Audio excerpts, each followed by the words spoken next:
Hey everyone, good morning, good afternoon, good evening, wherever you are. Welcome back to the channel. I hope that everyone's doing well.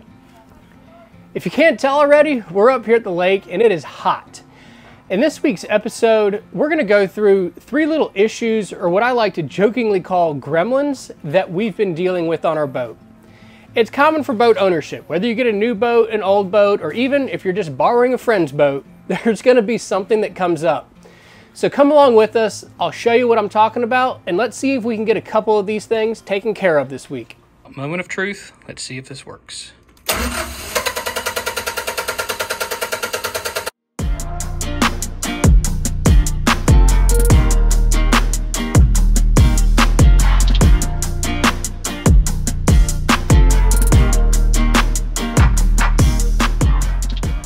The first little gremlin, or thing that we've been having trouble with, is our shore power connection.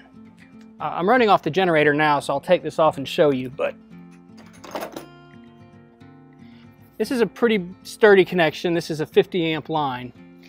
What was happening is that the inside of our prior connection was not allowing it to get a firm grip in here. So what you do is you turn this in and it locks into place. And that wasn't happening, causing this guy to come loose, which we don't want, because if it gets in the water, that's dangerous. But it was coming loose enough that we were losing power to the boat. In order to fix it, we had the marina come cut the power line, install a new head that wasn't damaged or fouled, so that it could lock in a lot easier. You'll see the connections where it goes, and it was fouled, not causing a good connection right here. But this new one, for the past week or so, has been working great. I'm going to plug him back into the boat, turn him on, lock him in place. We should be good to go. That was causing the second gremlin, or the second issues to have, is when we would lose power to our boat, we'd lose power to the refrigerator. The second gremlin that we've had to contend with a little bit, because we're losing power occasionally from our shore power connection, has been losing power to the refrigerator. We learned the hard way that we need to take home our leftovers, like leftover hamburgers or anything, even if we're going to be gone for just a few days, because when you come back to the boat and you smell rotten meat that's been in the refrigerator for 3 or 4 days, it doesn't make for a good start to your weekend. One of the byproducts of having the power go out is that all the ice in the ice maker will melt. As you can see here, this is a solid block of ice. I'm not even sure if these guys are good anymore. Let's take this outside and see if we can break it up on the dock. It's about 90 degrees out here, so I'm going to leave this out here for a few minutes and see if I can't redeem these guys. Still good. He's still good. And the third gremlin that we're working with is how our generator is getting gas. When we filled up the other weekend, we put 55 gallons of fuel in our port tank and only 15 gallons of fuel in our starboard tank. All right, let's see. It's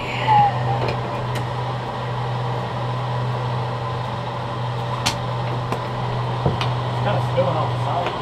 Is it full? Huh. Is that, so that is fuel spitting out right there? Yeah. Huh. The sending unit on that tank is broken, so I've always just been going off the other one. That's interesting that it would just, there's no way. I guess unless the generator pulls off of that tank. But in theory, if engines are running at the same time, if engines are running at the same RPM, and the generator is pulling gas from both fuel tanks, then the same amount of fuel should be consumed.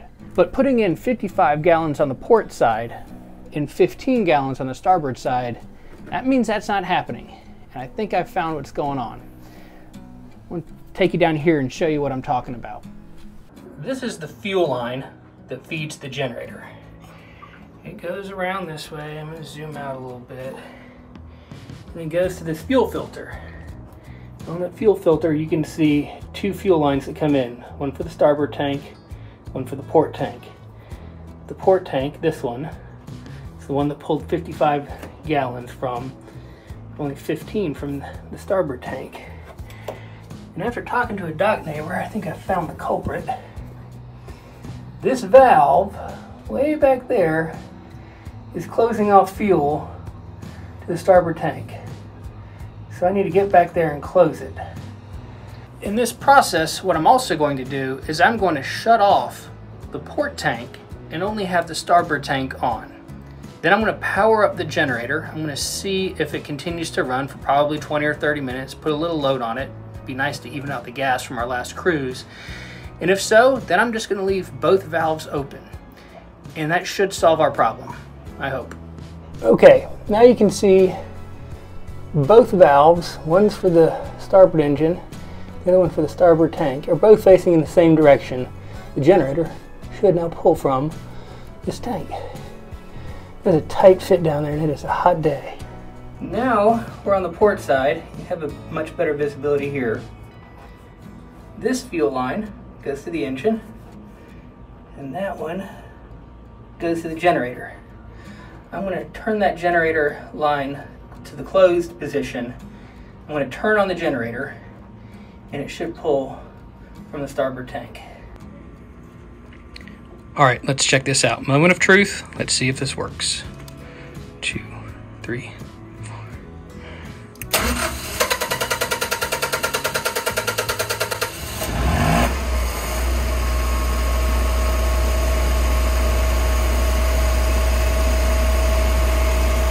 I'd say it works. So we've had the generator running for a little bit, got the air conditioner on. The second fuel line over there is cut off.